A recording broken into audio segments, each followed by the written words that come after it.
우리 옆 사람한테 왕이 나셨습니다. 할렐루야. 여러분, 왕은 통치자예요. 그 주님이 나를 다스린다는 게 얼마나 기뻐요. 세상이 나를 지배하는 게 아니라 주님이 나를 지배하시는 거구나. 세상의 물질이 나를 다스리는 게 아니라, 환경이 나를 다스리는 게 아니라 그 주님이 나를 통치하시는 거구나. 야, 그 말씀을 묵상할 때마다 우리의 심령 가운데 기쁨이 충만하기를 축원합니다. 그래서 예수님이 힐링이 돼야 돼요. 여러분, 돈을 묵상할 때 힐링 되지 마시고, 그렇죠? 금융 힐링이라 그러잖아요. 제발 그렇게 살지 말고 우리가 주님을 묵상할 때마다 그 주님이 내 속에 있는 절망을 다 씻어내고, 두려움과 아픔과 어떤 상처를 다 씻어내고 하나님이 나를 온전히 회복시켜 나가는 거구나. 이런 은혜가 이 성탄절 날에 있어지기를 축원합니다. 아멘. 여러분, 기독교는 계시의 종교라 그래요.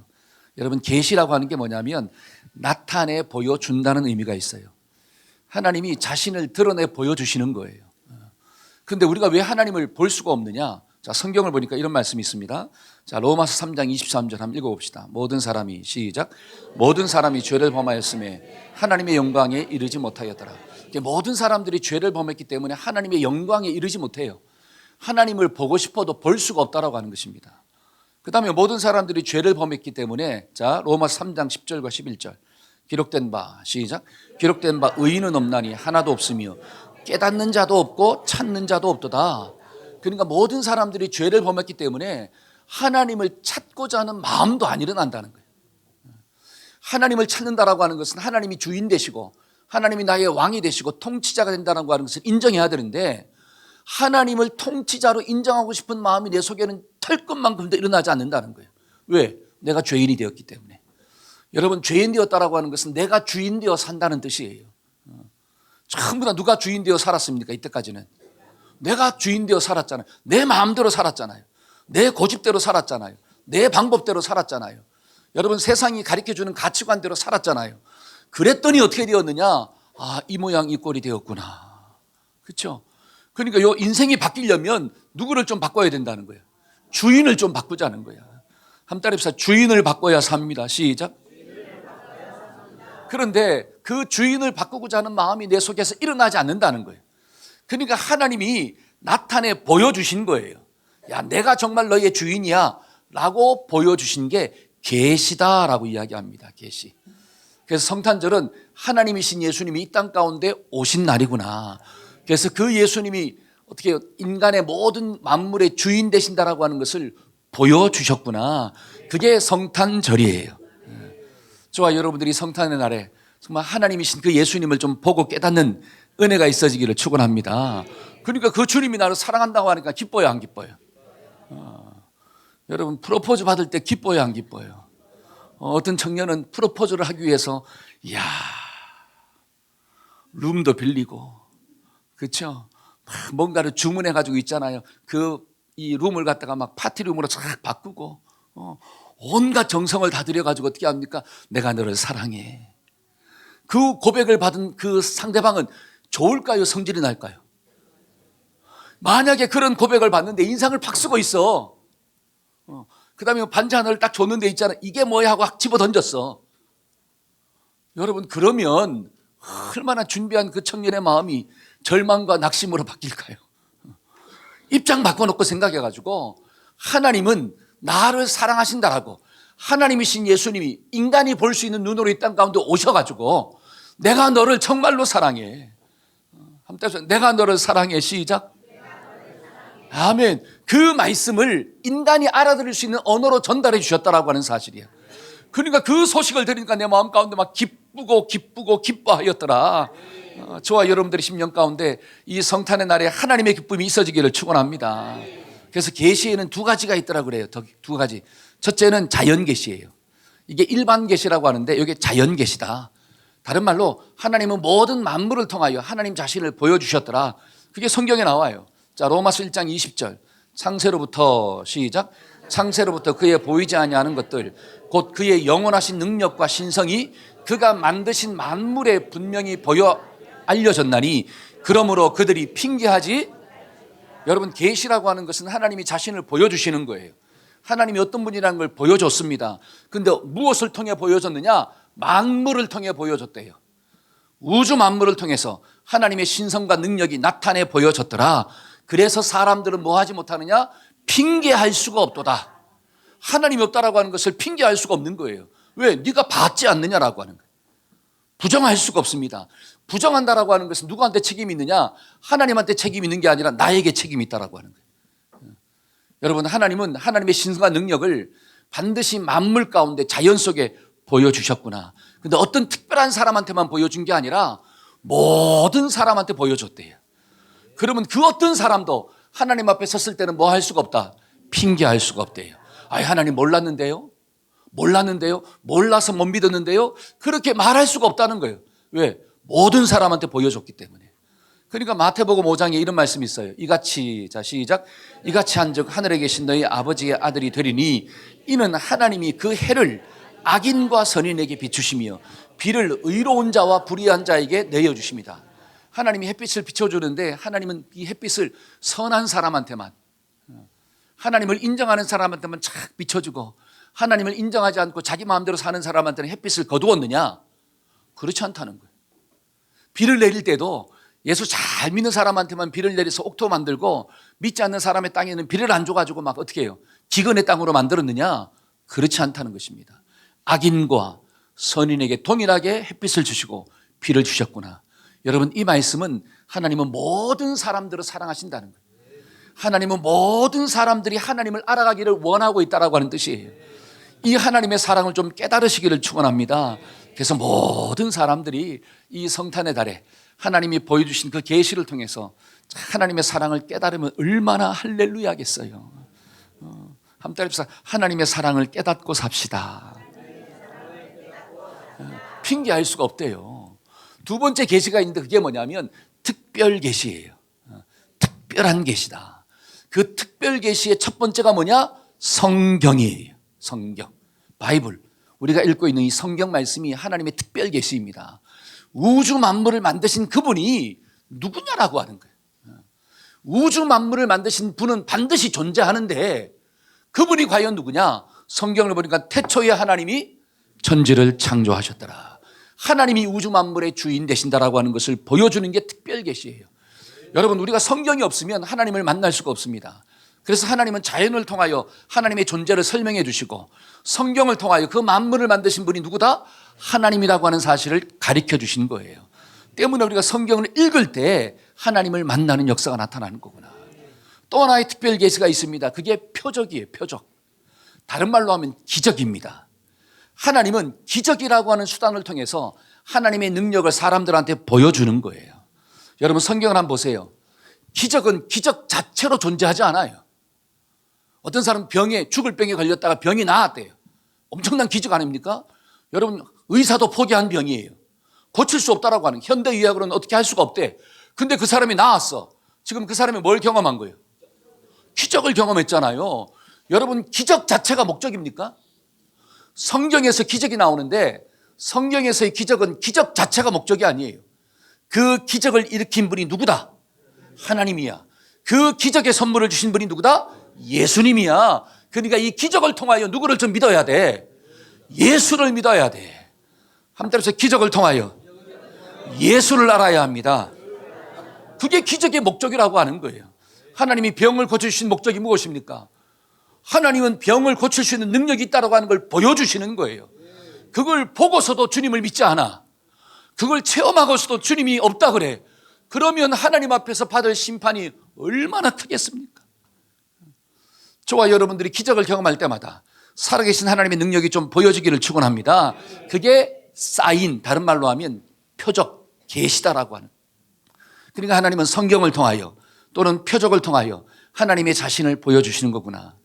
여러분, 성경을 보니까 하나님이 일으킨 10가지의 그 기적이 있잖아요. 출애굽할 때. 그 10가지의 재앙이 10가지의 기적이에요. 사람으로서는 할 수 없는 일을 행하신 거야. 그러면 그 10가지의 표적을 보여주신 이유가 뭐예요? 애굽 사람들이 섬기는 신들은 가짜고 하나님이 진짜가 되신다는 것을 보여주신 거예요. 그 10가지를 통해서 하나님이 하나님 되심을 드러냈다라고 하는 거예요. 누구한테? 모든 사람들에게. 모든 사람들에게. 여러분, 예수님이 공생의 삶을 시작하면서 첫 번째 일으키신 표적이 뭐예요? 갈릴리 가나 혼인집에서 물로 포도주를 만들었더라. 여러분, 물이 포도주가 되는 게 기적 중에 기적입니다. 여러분, 사람은 과학이 아무리 발달되어도 물 자체를 포도주로 만들 수가 없어요. 왜? 자체가 다른 거예요. 이거는 유에서 유를 만들어내는 게 아니라 무에서 유를 만들어내는 거예요. 근데 그 기적을 누가 행했다라고 하는 거예요? 예수님이 행했다라고 하는 것입니다. 이건 다른 말로 예수님이 하나님이 되신다라고 하는 것을 사람들한테 표적을 통해 나타내 보여주신 거예요. 사람을 본질적으로 바꿀 수 있는 분이 누구구나? 예수구나. 저와 여러분들이 이 표적을 통하여 정말 하나님의 놀라운 은혜와 기적을 경험하고 살아가기를 축원합니다. 그래서 기적 중에 기적이 뭐냐? 하나님이신 예수님이 이 땅 가운데 오셨다는 거예요. 그게 표적이에요. 그러니까 천사들도 목자들한테 뭐라고 이야기합니까? 네가 저기 가면 구유에 누이신 아기를 보게 될 거야. 그게 표적이다 그래요. 그게 하나님의 사인이다라고 하는 거예요. 그분이 바로 누구다? 메시아가 되신다. 저와 여러분들이 이런 계시를 통하여 하나님의 살아계심이 좀 보여지고 깨달아지기를 축원합니다. 그러니까 무조건 믿으라는 게 아니야. 우리가 자꾸 무조건 믿어. 믿으면 알아. 아니에요. 알고 믿어야 돼요. 우리 옆 사람한테 알고 믿자. 하나님이 가르쳐 주시는 거예요. 하나님은 자연 계시를 통하여, 특별 계시를 통하여 하나님의 존재와 하나님의 능력을 보여주셨다, 가르쳐 줬다라고 하는 거예요. 알려주고 난 다음에 믿으라는 거예요. 그런데 알려줬음에도 불구하고 안 믿어. 그러면 누구 책임이에요? 우리의 책임이에요. 근데 가르쳐주지도 않고 가르쳐주지도 않고 무조건 믿으래. 그러면 누구 책임이야? 하나님 책임이에요. 그러면 하나님 앞에 따질 수가 있어. 근데 저와 여러분들은, 이 땅을 살아가는 모든 사람들은 하나님 앞에 섰을 때 따질 수가 없습니다. 왜? 하나님은 하나님의 종들을 보내서 설명해 주었고, 하나님은 자연을 통해서 하나님의 보여주었는데도 불구하고 네가 뭐를 감았어? 네가 눈을 감아버렸어. 네가 귀를 닫아버렸어. 네가 마음을 닫았어. 그리고 네 욕심대로 네 마음대로 살고자 했어. 그러니까 누가 잘못한 거야? 너가 잘못한 거야. 하나님 앞에서 입을 열 사람이 있다 없다? 없다라고 성경은 이야기하는 거예요. 저와 여러분들이 성탄의 날에 정말 주님의 그 나타내 보여주심을 통해서 믿고 사는 은혜가 주어지기를 축원합니다. 그러면 하나님이 기적을 보여주신 이유가 뭘까요? 첫째는 예수님이 메시아가 된다는 거예요. 한번 따라서 예수님이 메시아가 되십니다. 자, 오늘 본문에 있는 말씀은 미가 선지자예요. 여러분, 미가 선지자는 예수님이 오시기 전에 BC 700년경에 활동했던 사람이에요. 여러분, BC 700년이라고 하는 것은 한 세기가 100년이에요. 그렇죠? 한 세기가 100년입니다. 그러면 예수님이 오기 전, 여러분, BC가 뭐예요? Before Christ, 예수님이 오기 전이에요.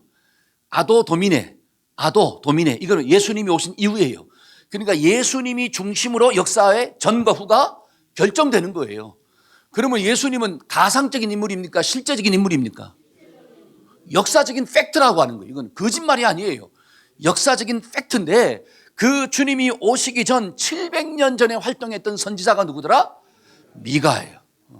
그 미가 선지자가 뭘 이야기하느냐? 자, 2절입니다. 본문의 말씀 2절. 베들레헴 에브라다야. 자, 시작. 베들레헴 에브라다야, 너는 유다 족속 중에 작을지라도 이스라엘을 다스리는 자가 내게로 나올 것이라. 그의 근본은 상고에 영원에 있느니라. 자, 베들레헴 에브라다야. 여러분, 베들레헴 에브라다야. 자, 이 베들레헴을 다른 말로 에브라다 이렇게 말하는 거예요. 그러니까 우리가 살고 있는 이 지역이 대전이잖아요. 여러분, 대전을 옛날에 뭐로 불렀을까요? 어떻게 하셨지? 한밭. 대전을 한밭이라 불렀대요. 마찬가지로 이 베들레헴을 고어로 뭐라고 부르냐? 에브라다 이렇게 부르는 거예요. 그러니까 창세기 35장 19절에 라헬이 죽음에 에브랏 곧 베들레헴 길에 장사되었더라. 그러니까 베들레헴의 옛날 용어가 에브라다 요입니다. 그런데 예수님이 오시기 700년 전에 그 예수님이 이 베들레헴에서 태어날 것을 지금 미가 선지자가 뭐 하고 있느냐? 예언하고 있어요. 이게 놀랄 일이라고 하는 거예요. 여러분, 700년 전에, 700년 후에 태어날 그 예수님을 700년 전에 살았던 사람이 뭐 하고 있느냐? 예언을 하는 거야. 그것도 장소까지. 이러한 것들을 볼 때 이 성경의 저자는 사람이 기록한 것처럼 보이지만 사람이 기록한 게 아니라 하나님의 감동을 받은 사람이 기록했구나가 알아지는 거예요. 그 성경에 뭐라고 이야기합니까? 디모데후서 3장 16절에 보면 모든 성경은 하나님의 감동으로 된 것으로 교훈과 책망과 바르게 함과 의로 교육하기에 유익하더라. 모든 성경은 하나님이 감동받은, 하나님의 감동을 받은 사람이 기록했더라. 저와 여러분들이 이게 좀 깨달아지기를 축원합니다. 그래서 그 하나님의 감동을 받은 사람이 700년 전에 기록했는데 그 말씀이 언제 성취되었느냐? 오늘 마태복음 2장에 보니까 자, 그게 성취됐다라고 하는 거예요. 자, 왕이 시작. 왕이 모든 대제사장과 백성들의 서기관들을 모아 그리스도가 어디서 나겠느냐 물으니 이르되 유대 베들레헴이오니 이는 선지자로 이렇게 기록된 바 또 유대 땅 베들레헴아 너는 유대 고을 중에서 가장 작지 아니하도다. 내게서 한 다스리는 자가 나와서 내 백성 이스라엘의 목자가 되리라 하였음이니이다. 잘 보세요. 지금 헤롯이 왕이 태어났다라고 하는 소식을 듣고 대제사장들과 서기관들과 모든 종교 리더를 다 불렀어요. 그리고 야, 예수가 그리스도가 어디서 태어나느냐라고 하니까 뭐라고 이야기합니까? 이는 선지자로 이렇게 기록된 바. 선지자가 기록했다는 거잖아요. 700년 전에 미가 선지자라고 하는 사람이 이렇게 기록하였나이다. 어디에서 태어난다고? 베들레헴에서 태어난다고. 여러분 잘 보세요. 700년 전에 하나님이 예언했는데 그게 후에 반드시 성취되었더라. 야, 그래서 성경은 잘 보세요. 자, 베드로후서 1장 21절 한번 봅시다. 예언은 시작. 예언은 언제든지 사람의 뜻으로 낸 것이 아니요 오직 성령의 감동하심을 받은 사람들이 하나님께 받아 말한 것이다. 이게 중요한, 하나님께 받아서 말한 것이다. 그러니까 700년 뒤에 어떤 일이 일어날 것을 다 아신다는 거예요. 여러분, 이 땅이 어떻게 흘러갈 것이라는 것을 우리는 몰라도 하나님은 다 아신다는 거예요. 그 하나님께서 하나님께 감동을 받은 사람이 요한계시를 통하여 적어놨잖아요.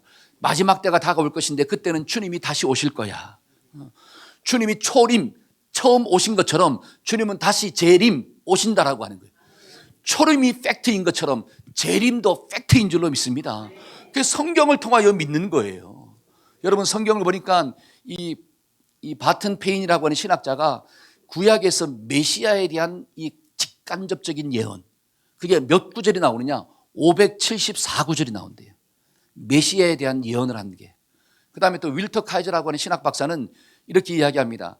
이 직접적으로 구약에서 예언하고 있는 게 65번 나온다는 거예요. 그게 이제 말씀을 쭉 보니까 자, 창세기 3장 15절 한번 읽어봅시다. 여자의 후손 시작. 여자의 후손은 내 머리를 상하게 할 것이요 너는 그의 발꿈치를, 이게 최초의 메시아 복음이에요. 여자의 후손은 누구냐? 예수님이야. 너는 사탄의 머리를 박살낸다는, 이게 십자가 사건이에요. 그게 창세기에 나온다라고 하는 거예요. 민수기 24장 17절 한 별이 야곱에서 나온다. 한 별이 야곱에서 나온다. 그러니까 예수님은 야곱의 후손으로 오신 거예요. 이해가 되십니까? 그 별이 나왔다라고 하는 거예요. 이사야 7장 14절 주께서 친히 징조를 너희에게 주실 것이라. 보라, 처녀가 잉태하여 아들을 낳을 것이다. 그의 이름을 뭐라 하라? 임마누엘이라 하라. 여러분 처녀가 아들을 낳는데요. 여러분 이 이야기가 구약에 구체적으로 어떻게 되어 있다는 거예요? 예언됐다라고 하는 사실이에요. 그 다음에 또 이사야 11장 1절 이새의 줄기에서 한 삭시 나온다. 이새의 줄기가 누구예요? 다윗의 후손을 이야기하는 거예요. 다윗의 후손. 그러니까 예수님이 누구의 후손으로 왔더라? 다윗의 후손으로 왔더라. 법적으로 다윗의 후손입니다. 왜? 요셉이 다윗 지파, 다윗의 후손이거든요. 그러니까 육신의 혈통으로는 다윗의 후손으로 왔다는 거예요. 근데 처녀가 잉태했어. 그러니까 남자의 도움이 없이 이 땅에 오셨다는 거죠. 그래서 누구의 후손이다? 여자의 후손이라는 거예요. 이해가 되십니까? 그러니까 구약에서 이렇게 구체적으로 세세하게 다 예언하고 있다라고 하는 거예요. 이사야 9장 6절 한번 읽어볼까요? 이는 한 아기가 시작. 이는 한 아기가 우리에게서 낳고 한 아들을 우리에게 주신 바 되었는데 그의 어깨에는 정사를 메었고 그의 이름은 기묘자라 모사라 전능하신 하나님이라 영존하시는 아버지라 평강의. 자, 이 예수님이 누구라고 하는 거예요? 기묘자, 모사, 전능하신 하나님, 영존하시는 아버지, 평강의 왕이다. 아기가 아기로 끝나는 게 아니에요. 이 아기가 나의 진짜 왕이 되신다라고 하는 거예요. 그리고 호세아 11장 1절 이스라엘이 어렸을 때 내가 사랑하여 내 아들을 애굽에서 불러냈거늘. 그렇죠? 내 아들을 애굽에서 어떻게 했더라? 불러내었더라 이렇게 나와요. 그러니까 예수님에 대한 그 예언들이 구체적으로 다 나와 있다라고 하는 것입니다. 여러분 어느 종교가, 잘 보세요, 어느 종교가 이렇게 메시아에 대한 예언들을 하고 있느냐? 없다라고 하는 거예요. 성경, 그러니까 정경으로 뽑힌 성경 이외에는 이렇게 구체적으로 구세주에 대한 예언을 오래전부터 몇백 년 전부터 예언하고 있는 책이 없습니다. 그러니까 성경은 뭘 이야기하느냐? 그래, 예수님만이 하나님이 약속하고 있는 메시아가 되시는 거구나. 이거를 보여주는 거예요. 그러니까 우리가 지난주에 들었잖아요. 말씀. 주님만이 진짜 뭐의 대상이다? 경배의 대상이다. 이게 깨달아지기를 축원합니다. 두 번째로 성경은 뭘 이야기하느냐? 예수님 안에 작은 것을 위대하게 만드는 능력이 있대요. 한번 따라합시다. 작은 것을 위대하게 만드는 능력이 있습니다. 시작. 그게 2절 말씀이에요. 2절. 다 같이 읽어봅시다. 베들레헴 에브라다야. 자, 시작. 베들레헴 에브라다야. 너는 유다 족속 중에 작을지라도 이스라엘을 다스리는 자가 내게로 나올 것이라. 그의 근본은 상고에 영원에 있느니라. 자, 너는 유다 족속 중에 뭐 할지라도 가장 작을지라도 이렇게 나와요. 가장 작을지라도. 여러분, 예루살렘에서 8km를 내려가면 베들레헴이 있어요.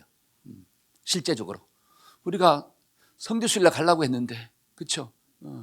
돈까지 모았는데 뭐가 나는 바람에, 전쟁이 나는 바람에 돈 다 돌려주고 못 갔잖아요. 지금도 계속 전쟁하고 있잖아요. 위험하잖아요. 그런데 실제적으로 예루살렘에서 8km를 내려가면 베들레헴이 나온대요.